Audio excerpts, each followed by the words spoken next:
नमस्कार दोस्तों, मैं प्रदीप स्वागत करता हूं आपका अपने YouTube चैनल यूनिक प्लस पर। कैसे हैं सभी? आशा करता हूं सभी अच्छे होंगे, मस्त होंगे और एकदम से बेहतरीन होंगे और आपकी पढ़ाई भी बहुत ही शानदार चल रही होगी।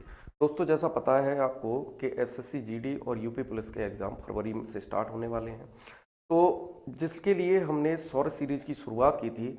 आज मैं उसी का प्रैक्टिस सेट नंबर 8 लेकर के आया हूं और ये एग्ज़ाम की दृष्टि से बेहद ही महत्वपूर्ण रहने वाले हैं क्वेश्चन। तो चलिए शुरुआत करते हैं इन क्वेश्चनों की। तो आपके लिए पहला क्वेश्चन है कि दो संख्याओं का लघुत्तम समापवर्तक और महत्तम समापवर्तक क्रमशः 60 और 2 है। यदि एक संख्या दूसरी संख्या से 14 अधिक है तो छोटी संख्या ज्ञात करें।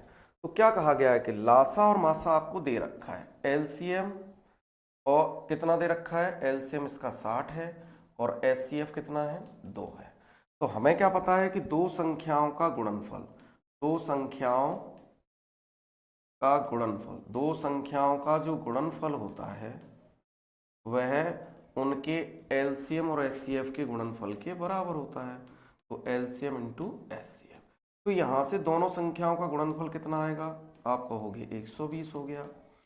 अब दोनों संख्याओं का गुणनफल 120 है और यहां उसने कहा है एक संख्या दूसरी से कितनी अधिक है, 14 अधिक है। इसका मतलब संख्याओं में अंतर कितने का है, 14 का है। अंतर 14 का है और गुणा करें तो 120 आए। तो हम ऐसी दो संख्याएं लेंगे कि जिनमें अंतर कितने का हो, 14 का हो, और गुणा करें तो कितना आए, 120 आए। तो 20 छिक्के 120 होता है, ठीक है भाई। और इनका अगर आप अंतर देखोगे तो कितना हो जाएगा, 14। तो वो संख्या क्या रही होंगी, 20 और 6, क्योंकि अगर उनका गुणा करते हैं तो कितना आया, 120 आया, और उनका अंतर देखते हैं तो कितना आया, 14 आया। तो पूछा क्या गया है, छोटी संख्या क्या होगी, तो ऑप्शन 3 इसका करेक्ट आंसर है। समझ पाए होंगे इस बात को। चलते हैं नेक्स्ट क्वेश्चन की ओर। अगला क्वेश्चन देखिए कि भाजक भागफल का 25 गुना है और शेषफल का 5 गुना है। यदि भागफल 16 हो तो भाज्य क्या होगा। तो ऐसा कभी भी सवाल आपके लिए आता है तो आप क्या कीजिए कि इसका जैसे हम भाग देते हैं उसी तरीके से एक फिगर बना लीजिए। फिर क्या कहा गया है, जो चीज हमें दी हो वो आप पहले लिखिए। इसमें क्या कहा गया है, हमें भागफल इसमें दे रखा है और भागफल का स्थान क्या होता है, यहाँ पे क्या आता है भाई, भागफल आता है 16।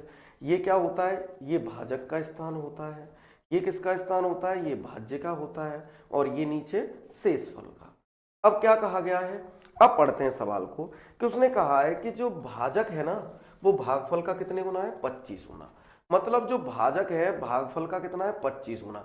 अगर इसका ये 25 गुना है तो भाई भाजक कितना हो जाएगा, आप कहोगे 25 इंटू 16 क्या हो जाएगा, 400। कितना हो जाएगा, 400। तो भाजक तो हमारा निकल आया 400। अब क्या कहा गया है कि शेषफल का, जो ये भाजक है वो शेषफल का कितना है, 5 गुना। मतलब अगर हम शेषफल में 5 का गुणा कर दें तो 400 आता है। तो अगर हम 400 में 5 का भाग दे दें तो हमें शेषफल पता चल जाएगा। तो शेषफल क्या होने वाला है, 400 को 5 से डिवाइड करेंगे तो शेषफल आ जाएगा 80। ठीक है भाई, देखो 80 का 5 गुना हो गया 400 और इधर 16 का 25 गुना भी हो गया क्या, 400। तो इसका मतलब अब हमारा ये क्वेश्चन फिट हो गया। अब पूछा क्या गया है, तो भाज्य क्या पूछा गया है, भाज्य क्या है। तो भाज्य के लिए क्या करते हैं, इन दोनों का मल्टीप्लाई कीजिए, भाजक और भागफल का, और शेषफल उसमें ऐड कर दीजिए। तो हमें मल्टीप्लाई करना है 400 का 16 से, ऊपर ऊपर वालों को मल्टीप्लाई कर देते हैं और शेषफल इसमें ऐड कर देते हैं। शेषफल कितना है इसमें, 80। तो 16 चौक 6400 और प्लस 80 कितना हो जाएगा, 6480। 6480 इसका करेक्ट आंसर है। बात समझ पाए होंगे, ऑप्शन 4 इसका करेक्ट आंसर है। चलते हैं नेक्स्ट क्वेश्चन की ओर। अगला क्वेश्चन देखिए, एक मिश्रण में दूध तथा पानी का अनुपात कितना है भाई, 4:3 है। मिश्रण में मिल्क और वाटर। आगे कहा गया है यदि 16 लीटर मिश्रण को 24 लीटर पानी से बदल दिया जाता है। इसका मतलब है कि मिश्रण से 16 लीटर निकाला गया मिश्रण और उसके स्थान पर पानी कितना डाला गया है, पानी डाल दिया गया है 24 लीटर। समझ पा रहे होंगे।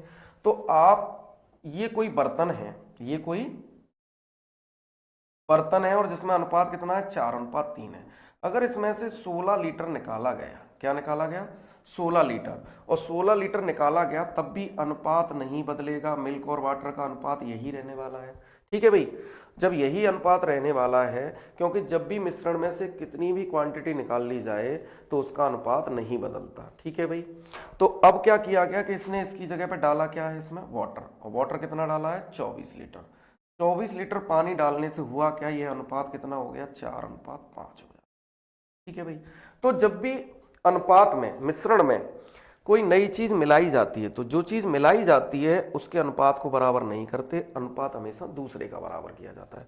हम इसमें मिला क्या रहे हैं वाटर, तो अनुपात किसका बराबर करेंगे मिल्क का। किसका बराबर करेंगे मिल्क का, लेकिन यहाँ तो ऑलरेडी बराबर है।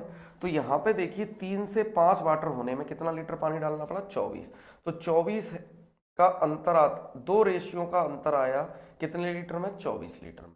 तो यहां से एक रेशियो की वैल्यू कितनी हो जाएगी 12, कितनी हो जाएगी 12। अब हम क्या करेंगे, पहले ये वाली मात्रा निकालेंगे, तो ये वाली मात्रा कितनी आ जाएगी, तो 12 × 7, इसका अनुपात क्यों कितना 7, तो 12 7 84। इसका मतलब कि जब इसमें से मिश्रण निकाल लिया गया 16, तब ये मात्रा कितनी थी 84 लीटर थी। कितनी थी 84 लीटर। अब हमें निकालनी है प्रारंभ में मात्रा कितनी थी, तो 84 में 16 ऐड कर देंगे तो कितना हो जाएगा 100। तो प्रारंभ में बिलियन की मात्रा कितनी थी 100 लीटर।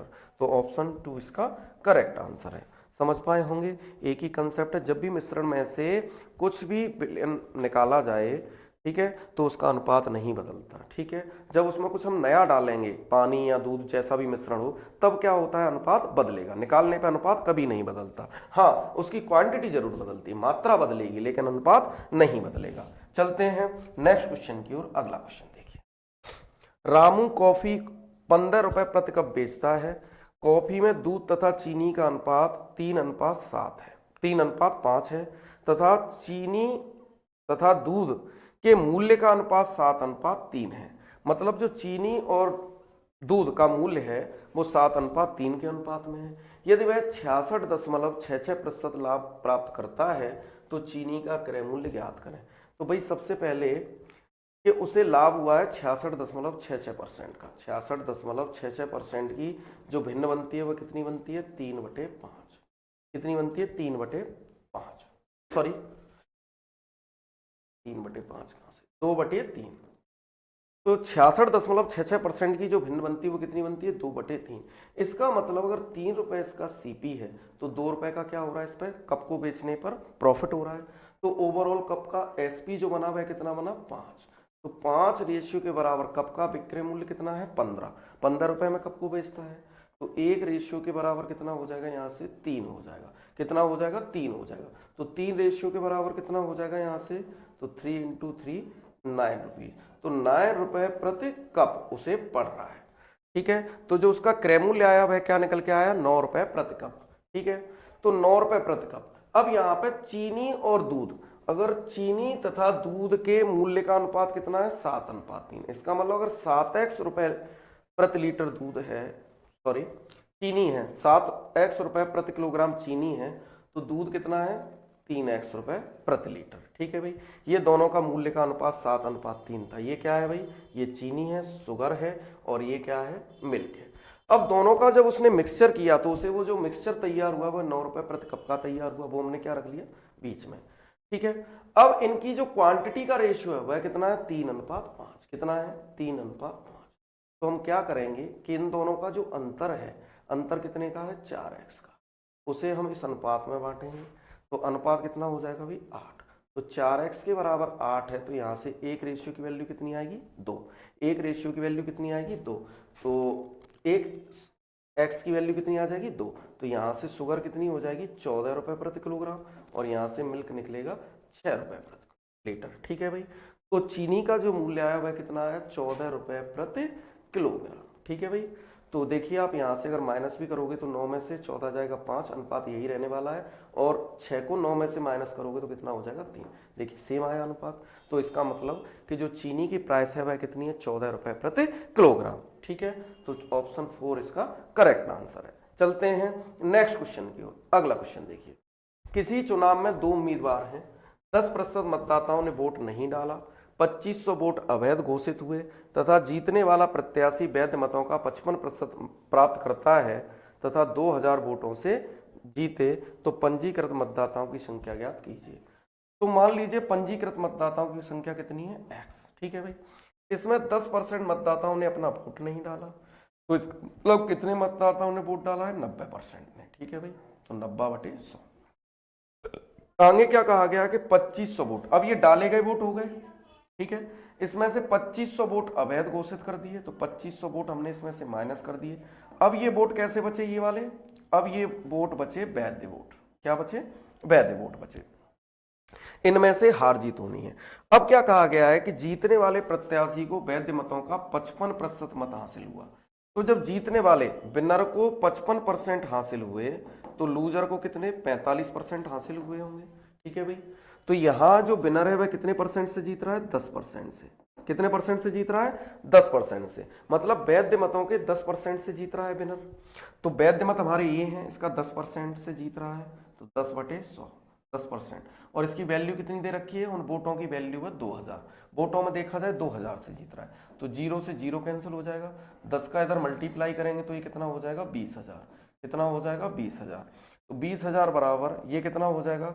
x इंटू 9/10, 0 से 0 कैंसिल हो जाएगा, माइनस 2500 बराबर 20,000। 2500 को उधर ले जाएंगे तो कितना हो जाएगा? 22,500। ठीक है भाई, और ये वैल्यू होगी x इंटू 9/10 की। 9 से कैंसिल करेंगे तो कितने बार? 9 दूनी 18, 9 पंजे 45, 2500 बार कैंसिल होगा। और 10 का मल्टीप्लाई कर देंगे तो x की वैल्यू कितनी आ जाएगी? यहाँ से 25,000। x की वैल्यू कितनी आ जाएगी? 25,000। तो यहाँ से हमें पता चल गया कि कुल वोटों की संख्या कितनी है? 25,000। तो ऑप्शन 3 इसका करेक्ट आंसर है। तो 25,000 कुल वोटों की संख्या है। समझ पाए होंगे इस बात को। चलते हैं नेक्स्ट क्वेश्चन की ओर। अगला क्वेश्चन देखिए, एक दुकानदार एक खिलौने के अंकित मूल्य पर 23% की छूट देकर 56 रुपए लाभ प्राप्त करता है। यदि उसका लाभ 10% हो तो खिलौने का अंकित मूल्य ज्ञात करें। तो भाई अगर हमें छूट और लाभ दोनों दिया हो तो हमारे MRP और CP में क्या रिलेशन होता है? ये होता है 100 प्लस प्रॉफिट परसेंट, ठीक है, और ये होता है 100 माइनस डिस्काउंट परसेंट। ये रेशियो होता है MRP और CP में। तो जब भी लाभ और डिस्काउंट दोनों दिया हो तो MRP और CP में रिलेशन होता है, MRP होता है 100 प्लस प्रॉफिट परसेंट और CP होता है 100 माइनस डिस्काउंट परसेंट। तो यहाँ से प्रॉफिट अगर हम ऐड करते हैं तो 110 हो जाएगा, क्योंकि 10% का प्रॉफिट ऐड हो रहा है। और यहाँ पे जो छूट है वो 23% की है, तो 100 में से 23 माइनस करेंगे तो ये हो जाएगा 70।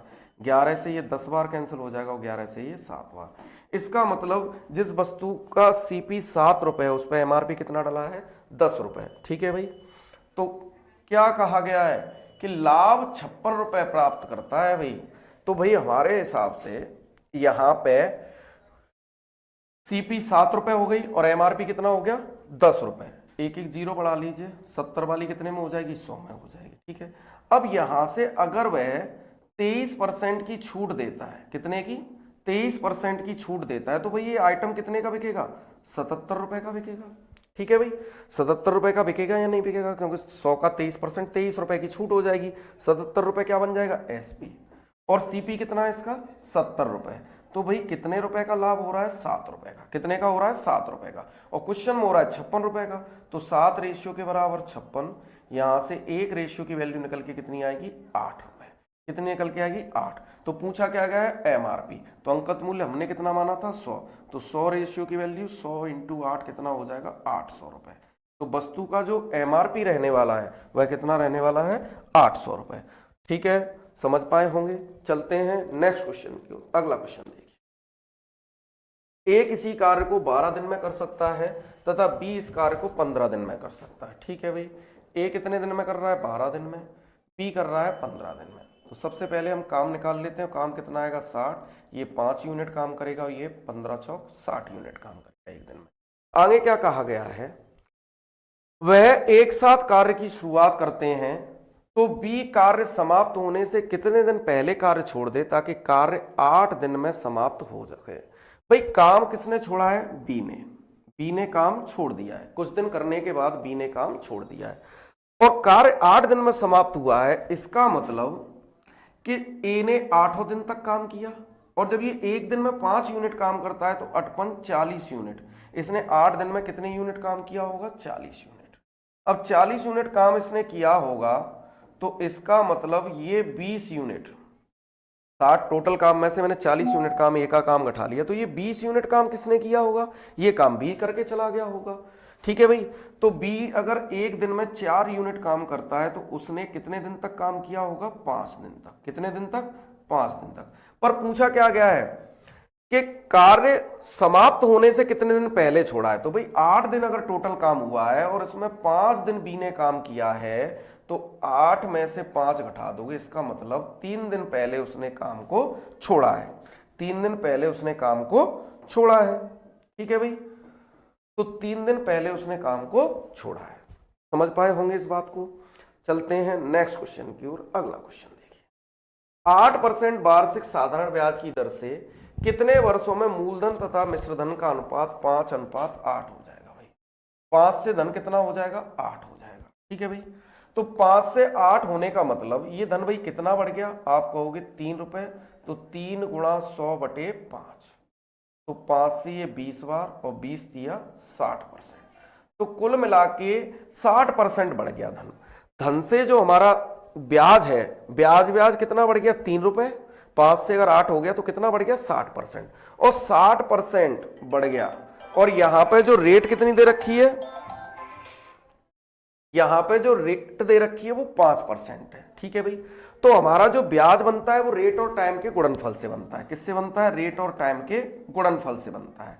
तो अगर हम इसमें रेट का डिवाइड दे देंगे तो टाइम निकल आता है, और टाइम का डिवाइड दे देंगे तो क्या निकल आता है, रेट निकल आता है। तो हमें रेट दे रखी है, टाइम पूछा है, तो 60 में डिवाइड कितने से दे दोगे, 5 से। तो 5 से कितने बार कटेगा, 12 बार।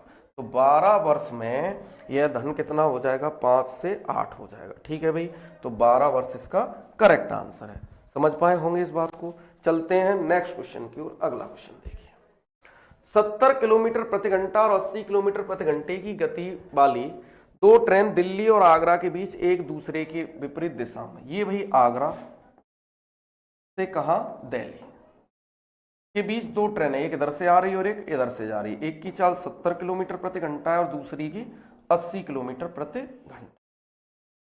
आगे एक दूसरे के विपरीत दिशाओं में चलती हैं। अगर दोनों ट्रेनों की मिलने के समय यह पाया गया कि एक ट्रेन ने दूसरी की तुलना में 40 किलोमीटर अधिक यात्रा की, तो दिल्ली और आगरा के बीच दूरी क्या है। बड़ा आसान सा क्वेश्चन है।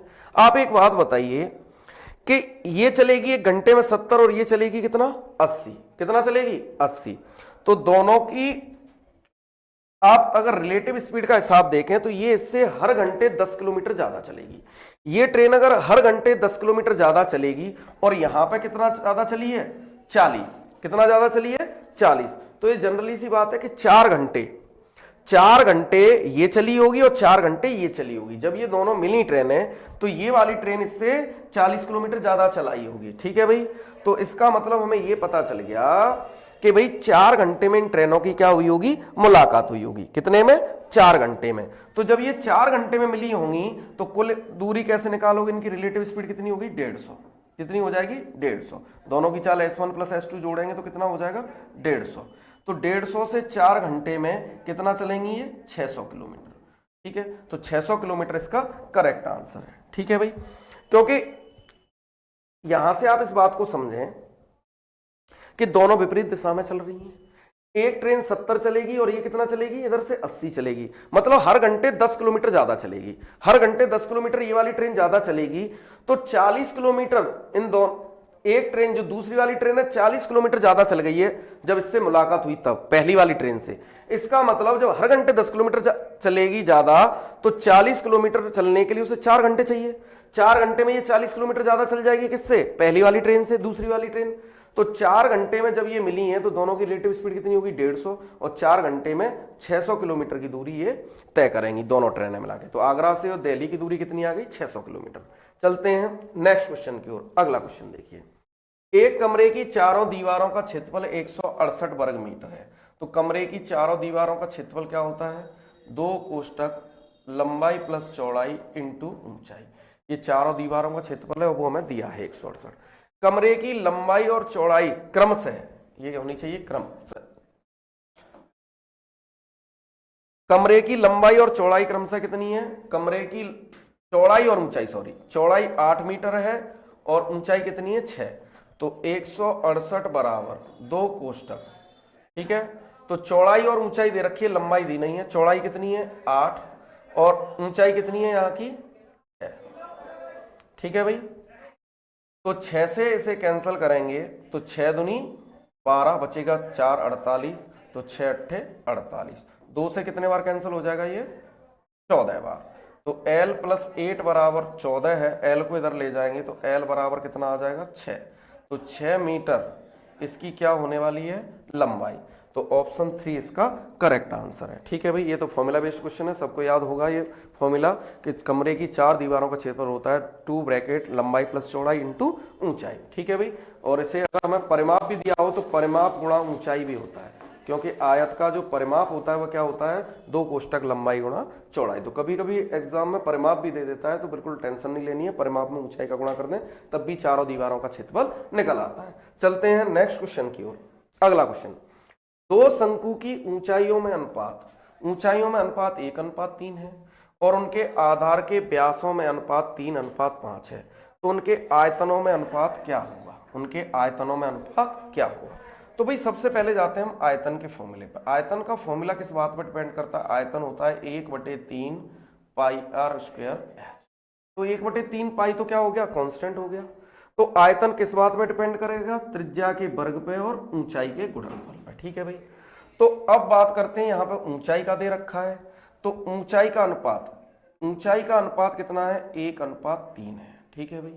और आर की बात करें त्रिज्या, अगर हमें भले ही अनुपात में व्यास दिया हो तो व्यास को त्रिज्या मान लें या त्रिज्या को व्यास मान लें, कोई फर्क नहीं पड़ता अनुपात में।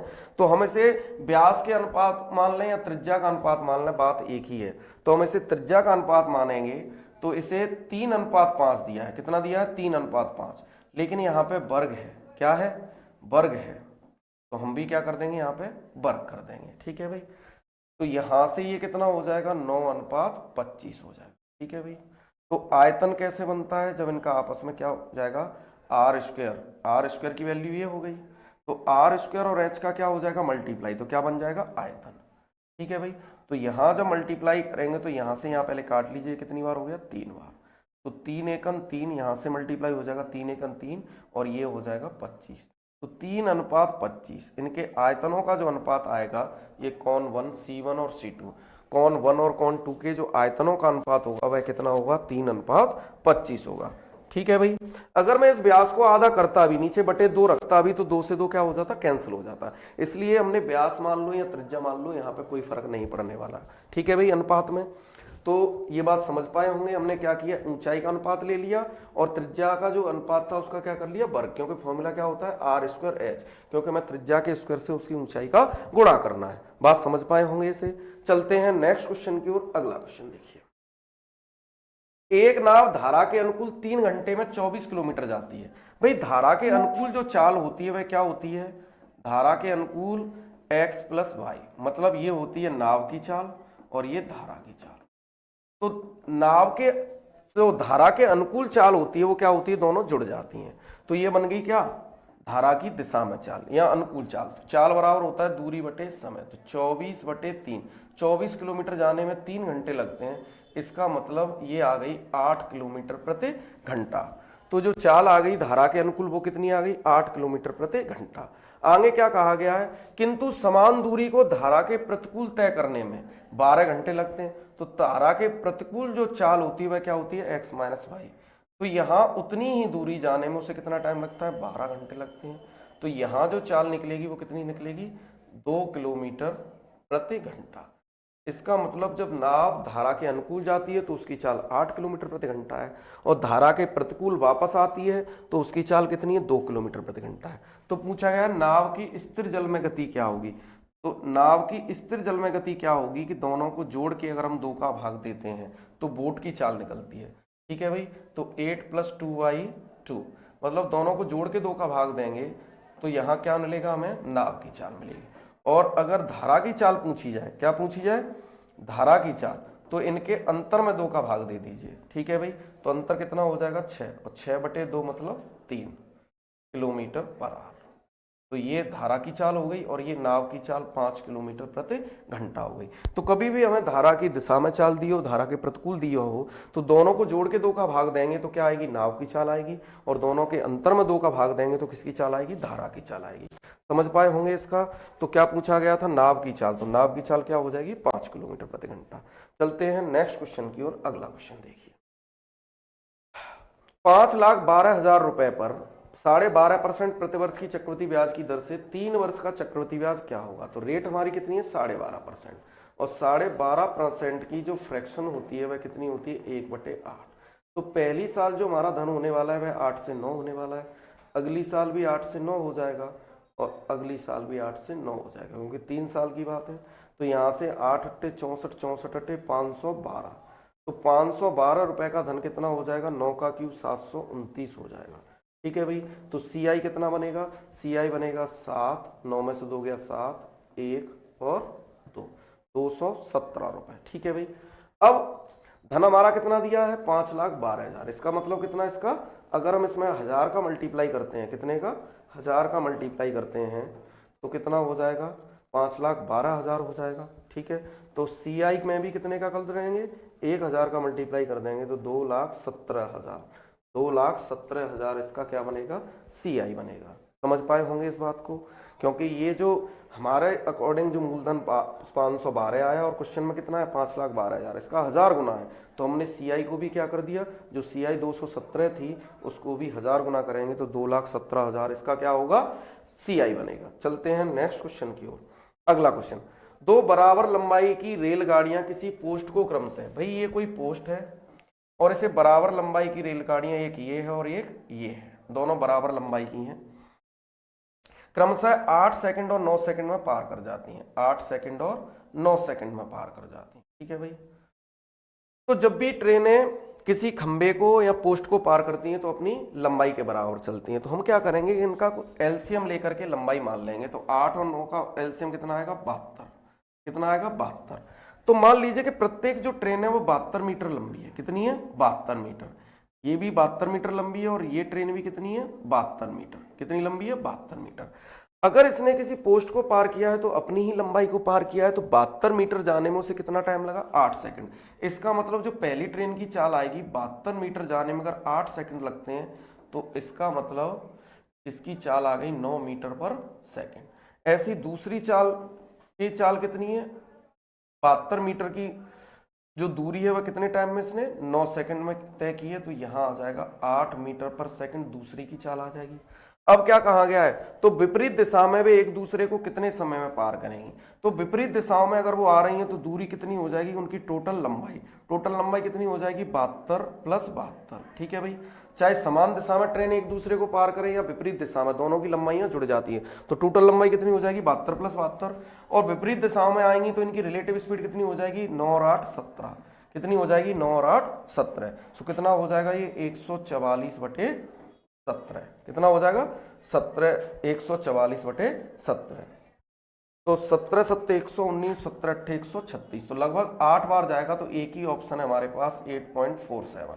ठीक है भाई। तो कितना टाइम लगेगा, 8.47 सेकंड। ठीक है, समझ पाए होंगे इस बात को।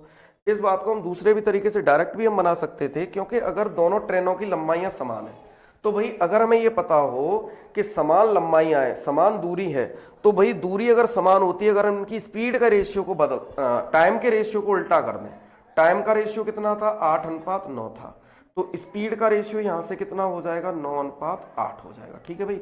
दूरी कहीं से भी मान लेते हैं इन दोनों की, तो ऐसे भी चेंज हो जाएगा दरवाजा। आप ऐसे भी समझ सकते हैं कि दोनों की लंबाइयां हैं वो हमने कितनी कितनी मान ली है, एलसीएम लेके 72। क्या मान ली, 72 मीटर। तो पहली भी ट्रेन 72 मीटर लंबी है और इसने 8 सेकंड में किसी पोस्ट को पार किया तो इसकी चाल 9 मीटर पर सेकंड रही होगी। दूसरी भी 72 मीटर ही लंबी है, इसने 9 सेकंड में पार किया तो इसकी चाल 8 मीटर पर सेकंड रही होगी। ठीक है भाई। तो दोनों ने एक दूसरे को विपरीत दिशा से पार किया है, तो दोनों की कुल लंबाई 144 मीटर हो गई और इनकी रिलेटिव स्पीड बनेगी वो कितनी बनेगी, 17 मीटर पर सेकंड। तो 8.47 इसका करेक्ट आंसर है। ठीक है भाई। चलते हैं नेक्स्ट क्वेश्चन की ओर। अगला क्वेश्चन देखिए, राम तथा श्याम एक व्यवसाय में अपनी पूंजी 5:3 के अनुपात में निवेश करते हैं। यदि लाभ का 10% दान कर देते हैं, भाई इनने राम और श्याम की बात करें राम और श्याम ने 5:3 के अनुपात में पैसा निवेश किया है, और अगर टाइम की कोई बात नहीं हुई तो ये इसी अनुपात में इनका लाभ बटेगा, बटेगा या नहीं बटेगा? तो भाई 5:3 में इनका लाभ बटने वाला है। अब 10% अगर इन्होंने दान दे दिया, 10% क्या दे दिया?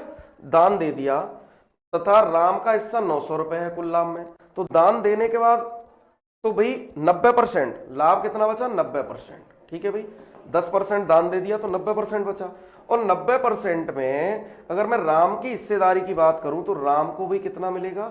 5/8 भाग। ठीक है भाई, टोटल अगर लाभ 8 रुपए का हो, क्योंकि यहां पर समय की कोई बात नहीं हुई, तो जितना पैसा निवेश करेंगे उसी अनुपात में लाभ, लाभ का अनुपात भी ये हो जाएगा। तो अगर लाभ टोटल 8 रुपए का होता है तो उसमें से राम को 5 रुपए मिलेंगे और 3 रुपए श्याम को।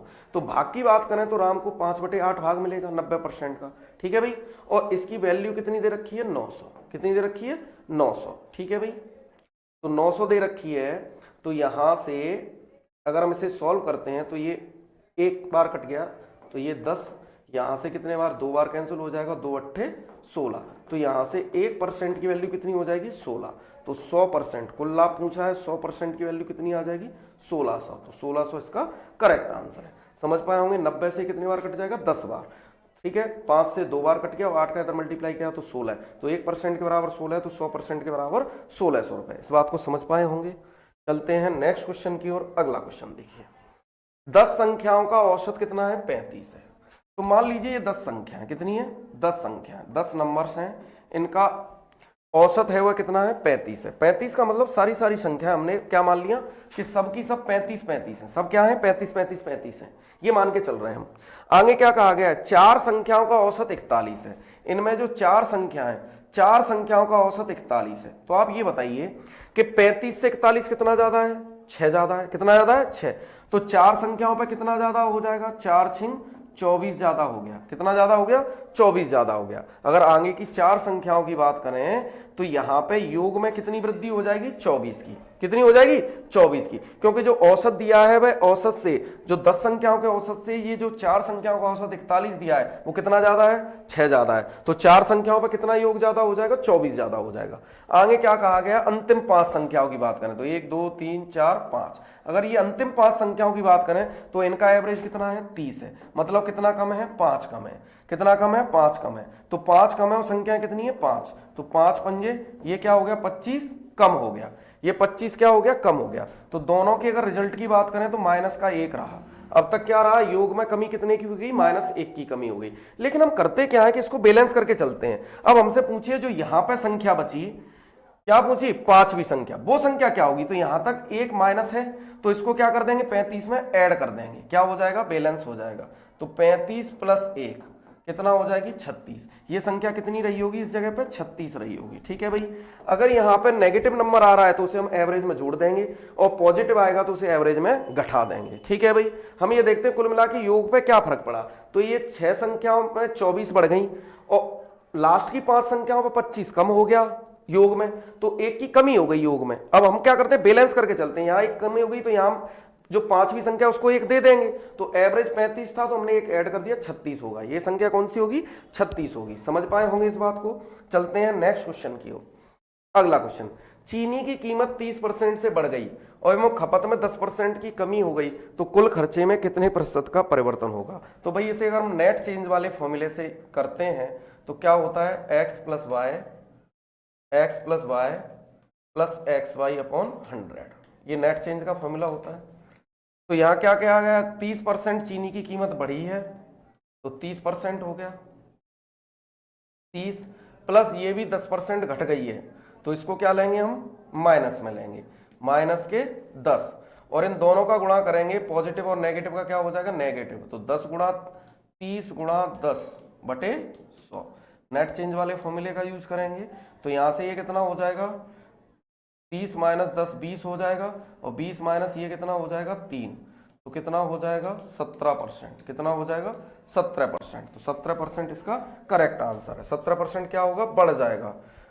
परिवर्तन क्या होगा? कुल खर्चा 17% बढ़ जाएगा। रिजल्ट कैसा आ रहा है? पॉजिटिव आ रहा है। ठीक है भाई, अदरवाइज आप इसे सक्सेसिव से भी यूज कर सकते हो। 30% बढ़ी है, इसका मतलब 10 से 30% की जो भिन्न बनती है कितनी बनती है? 3/10। तो 10 से चीनी का प्राइस कितना हो गया? 13 हो गया बढ़ के। खपत 10% बढ़ गई, 10% की भिन्न बनती है 1/10, तो खपत 10 से कितनी हो जाएगी 11। तो यहां से भाई पहले खर्चा कितना था 100, अब कितना हो जाएगा 113 गुणा 11, तो यहां से खर्चा हो जाएगा 13 गुणा 11 143। 10% सॉरी घटी है, 10% क्या हुई है, बड़ी नहीं है, यहाँ पे घटी है, सॉरी। तो 10% यहाँ पे जब घटेगी तो ये 10 से कितना हो जाएगा, यहाँ पे 9 हो जाएगा, ठीक है भाई। तो 100 से कितना हो जाएगा 13 निम्मा 117, कितना परसेंट बढ़ गया 17%, क्योंकि ये तो ऑलरेडी 100 पे ही है, तो 17% सीधा सीधा खर्चा बढ़ गया। तो यहाँ तो आप नेट चेंज का फॉर्मूला लगा सकते हो, यहाँ फिर सक्सेसिव फॉर्मूला। तो यहाँ 10 से 13 होगी चीनी की कीमत, और खपत क्या हुई है 10% घटी है, तो 10 से कितनी हो जाएगी 9, तो 100 से खर्चा कितना हो जाएगा 117, 17% क्या हो गया, बढ़ गया, ठीक है भाई। चलते हैं नेक्स्ट क्वेश्चन की ओर। अगला क्वेश्चन देखिए, 4, 16 और 7 का चौथा समानुपाती क्या होगा। तो चतुर्थानुपाती निकालने का फॉर्मूला क्या होता है भाई, चतुर्थानुपाती निकालने का जो फॉर्मूला होता है वह क्या होता है, BC/A। तो BC मतलब पीछे की लास्ट संख्याओं का गुणा करोगे 16 × 7/4, तो 4 चौक 16, 4 सत्ते 28, तो 28 इसका करेक्ट आंसर है, ठीक है भाई। चलते हैं नेक्स्ट क्वेश्चन की ओर। अगला क्वेश्चन देखिए, संख्या दिया है 1/10 + 1/40 + 1/88 और डॉट डॉट डॉट 1/598, ठीक है भाई। तो पूछा है इसका मान पूछा है, सबको अगर हम ऐड करें तो इसका मान क्या आएगा। तो भाई पहले हम क्या करते हैं कि इसको तोड़ते हैं, क्या करेंगे, तोड़ेंगे फैक्टर में। तो ये होता है 2 पंजे 10, ये कितना होता है 5 अट्ठे 40, और ये होगा 8 × 11, 11 अट्ठे 88। तो ऐसे ही तोड़ते चलेंगे। तो इसको जरा कैसे तोड़ेंगे भाई, अगर हम देखते हैं कि ये 25 × 25 करेंगे तो 625 आएगा। तो ये संख्या लगभग ऐसी टूटी है कि 25 के आसपास है। तो 25 के आसपास ऐसी दो संख्याओं का गुणा कीजिए जिनमें अंतर कितने का हो, 3 का हो, और उसका इकाई अंक 8 बन जाए। तो अगर हम ट्राई करें तो 23 × 26 का मल्टीप्लाई करेंगे तो 3 18, इकाई अंक 8 बन जाएगा, ठीक है भाई। तो अगर हम गुणा करेंगे तो 26 दिया 78 की 8 7, 26 दूनी 52, 52 और 7 59, ठीक है भाई। तो 23 × 26 करने पे 598 आ जाता है, तो ये हो जाएगा 23 × 26, ठीक है भाई। तो अब ये हमारी सीरीज क्या हो गई, हमने इनको तोड़ के लिख लिया। अब देखो सब में गैप कितने का है, सेम है, कितने का है 3 का है। अगर अंतर 3 का हो तो यहाँ पे फॉर्मूला होता है 1/डिफरेंस, मतलब अंतर, 1 अंतर कितने का आ गया 3 का। फिर क्या करते हैं, पहला वाला टर्म लीजिए 1/2 माइनस यहाँ क्या लोगे लास्ट वाला टर्म, क्या हो जाएगा 1/26, ठीक है भाई। तो ये हो जाएगा 1/3 इंटू, इसको सॉल्व करेंगे तो एलसीएम कितना आएगा 26 आएगा, 2 का भाग 13 बार जाएगा, 13 - 1, तो ये हो जाएगा 1/3 गुणा 12/26। तो इससे कितने बार 3 चौके 12, कितना 3 चौके 12, तो और इसे कैंसिल करोगे ये 2 बार और ये कितने बार 13 बार, तो 2/13, तो 2/13 इसका करेक्ट आंसर है। तो समझ पाए होंगे इस बात को कि हम क्या ऐसे फैक्टर करते हैं इसके कंसेक्यूटिव, और बीच में जो डिफरेंस होगा, सब में डिफरेंस कितने का है 3 का, तो 1/डिफरेंस क्या लेते हैं 1/डिफरेंस। तो अंदर क्या करेंगे ब्रैकेट में पहला टर्म 1/2 माइनस लास्ट टर्म 1/26 कर लेते हैं। समझ पाए होंगे इस बात को। चलते हैं नेक्स्ट क्वेश्चन की ओर। अगला क्वेश्चन देखिए, 80 लीटर के मिश्रण में दूध और पानी का अनुपात कितना है, 3:2 है। उसमें कितना पानी और मिलाना चाहिए ताकि दूध और पानी का अनुपात 2:3 हो जाए। तो देखिए भाई 3:2 दे रखा है, मिल्क और वाटर का रेशियो कितना है 3:2 है, ठीक है भाई। अब करना कितना है, फाइनल करना है 2:3, और मिलाना क्या है कि उसमें कितना पानी मिलाया जाए। तो जब भी मिश्रण के सवाल में जो चीज़ हम मिलाते हैं तो अनुपात हमेशा दूसरे वाले का बराबर करते हैं। यहाँ पे क्या मिलवा रहा है भाई, वो पानी मिलवा रहा है, तो मिल्क को बराबर करेंगे, और मिल्क को बराबर करने के लिए क्या करते हैं, इस वाली संख्या का इसमें गुणा कर दीजिए और इसका इसमें कर दीजिए, 3 का मल्टीप्लाई, तो ये कितना हो जाएगा 3 दूनी 6, 6:4, और ये हो जाएगा 6:9, ठीक है भाई। अब ये हमारे किसी काम का नहीं रहा। इसका मतलब मिल्क और वाटर का रेशियो पहले कितना था 6:4 और अब हो गया 6:9। तो भाई कितना बढ़ गया ये बढ़ गया 5 रेशियो, कितना बढ़ गया 5 रेशियो। 5 हमें पानी इसमें डालना पड़ेगा। अब इस 5 यूनिट की वैल्यू कहां से निकलेगी, ये हमें मात्रा प्रारंभ वाली दे रखी है। कितनी दे रखी है, 80 लीटर का मिश्रण है, तो इनका अनुपात क्यों कितना हो गया 10, तो 10 रेशियो के बराबर 80, तो यहां से 1 रेशियो की वैल्यू कितनी आ जाएगी 8, तो 5 रेशियो की वैल्यू 5 × 8 40। ठीक है भाई, तो 40 लीटर इसका करेक्ट आंसर होगा। ठीक है भाई, तो अगर आपको ये वीडियोस पसंद आया हो तो चैनल को ज़्यादा से ज़्यादा सब्सक्राइब करें और शेयर करें। ठीक है भाई, ये चैनल आपके लिए काफ़ी हेल्पफुल रहने वाला है, तो ज़्यादा से ज़्यादा लोगों को शेयर करें और सब्सक्राइब करें। ठीक है, धन्यवाद।